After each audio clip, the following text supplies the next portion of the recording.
অপরাধী মুখ্যমন্ত্রী, মন্ত্রী, এমনকি দেশের প্রধানমন্ত্রী দোষ করলে আর কেউ ছাড় পাবে না, এমনই বিল সংসদে পেশ করেছে কেন্দ্রের এনডিএ সরকার।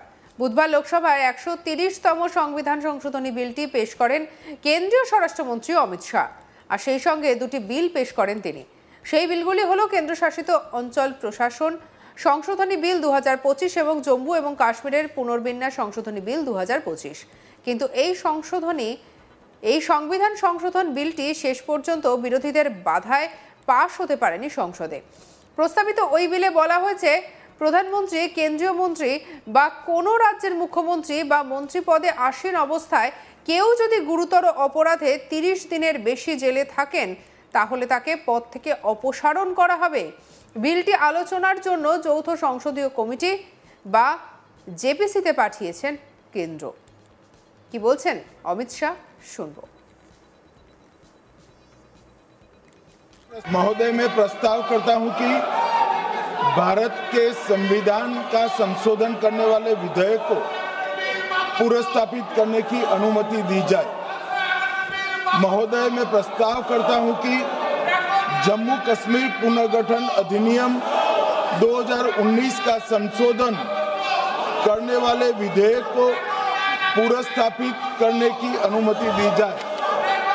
महोदय, मैं प्रस्ताव करता हूं कि संघ राज्य क्षेत्र शासन अधिनियम 1963 का संशोधन करने वाले विधेयक को पुनर्स्थापित करने की मंजूरी दी जाए।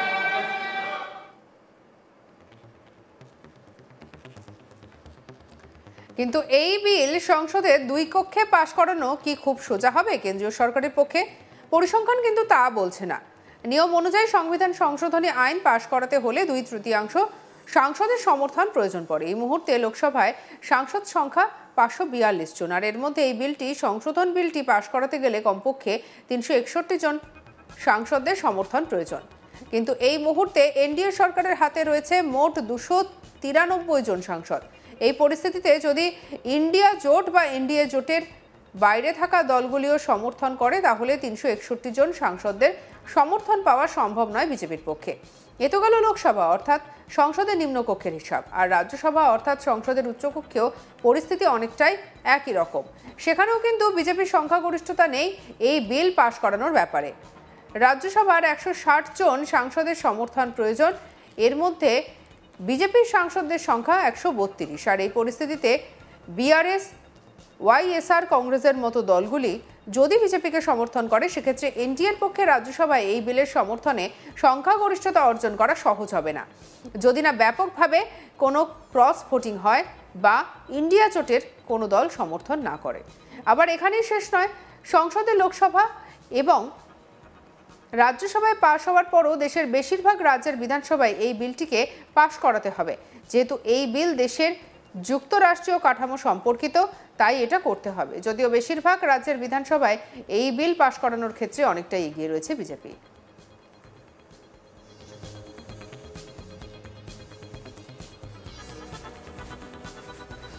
যদি বিহার ও বাংলায় এই বিলের প্রয়োজনীয়তা নিয়ে বিশদে ব্যাখ্যা করেছেন দেশের প্রধানমন্ত্রী নরেন্দ্র মোদী। আবার এখানেই শেষ নয়, দুর্নীতিতে অভিযুক্তদের সাংবিধানিক পদে থাকার অধিকার রয়েছে কিনা সেই প্রশ্নও তোলেন জনসভায় উপস্থিত জনতাদের কাছে।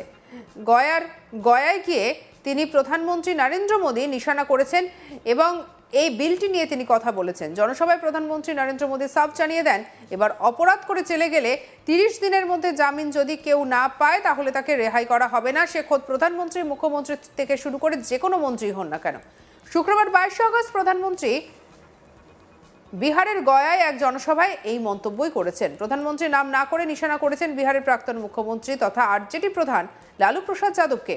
তিনি বলেন, আমরা আগেও দেখেছি কিভাবে জেল থেকে বসে সরকার চালানো হয়, একের পর এক ফাইলে স্বাক্ষর করা যায়। নেতারাই যদি এরকম হন, তাহলে দুর্নীতির বিরুদ্ধে লড়াই চালানো অসম্ভব। সংবিধান অনুযায়ী প্রতিটি জনপ্রতিনিধিকে নৈতিক হওয়া প্রয়োজন। সেই কারণেই আমাদের সরকার এমন একটি আইন আনতে চলেছে যার নজরদারিতে খোদ প্রধানমন্ত্রীও থাকবেন। একই সঙ্গে তিনি বিরোধী কংগ্রেস এবং আরজেডিকে নিশানা করে বলেন, বিরোধী কংগ্রেস এবং আরজেডি এই বিলের বিরোধিতা করছে কারণ তারা জানে তাদের কতজন মন্ত্রী এই বিল আইনে পরিণত হলে অসুবিধায় পড়বেন। যদি কেউ অপরাধ করে তখন সে ভয় পায়। কি বলছেন প্রধানমন্ত্রী নরেন্দ্র মোদী, শুনবো।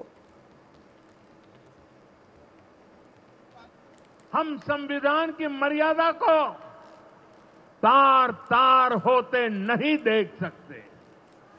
इसलिए एनडीए सरकार भ्रष्टाचार के खिलाफ एक ऐसा कानून लाई है जिसके दायरे में देश का प्रधानमंत्री भी है।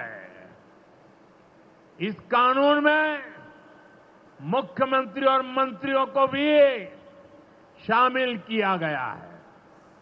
जब ये कानून बन जाएगा तो प्रधानमंत्री हो या मुख्यमंत्री या फिर कोई भी मंत्री, उसे गिरफ्तारी के 30 दिन के अंदर जमानत लेनी होगी और अगर जमानत नहीं मिली तो 31वें दिन उसे कुर्सी छोड़नी पड़ेगी। ये आरजेडी वाले, ये कांग्रेस वाले, ये लेफ्ट वाले इस कानून का विरोध कर रहे हैं। ये बहुत गुस्से में है और कौन नहीं जानता उनको किस बात का डर है।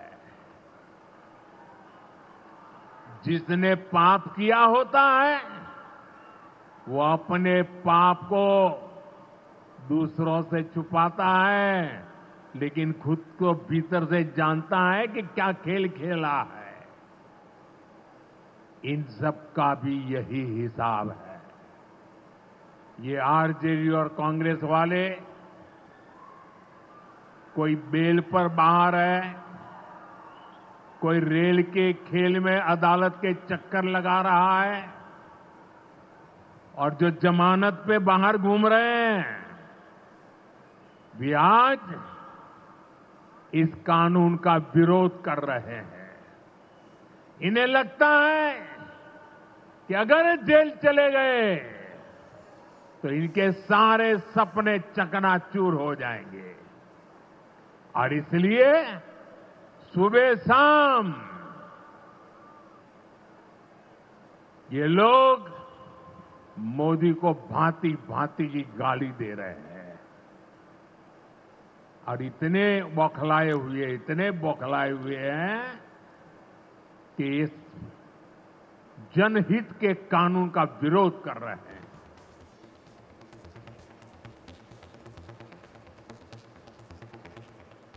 সঙ্গে রাখুন আজ তাক বাংলাকে, লাইক, কমেন্ট, শেয়ার, সাবস্ক্রাইব করতে ভুলবেন না।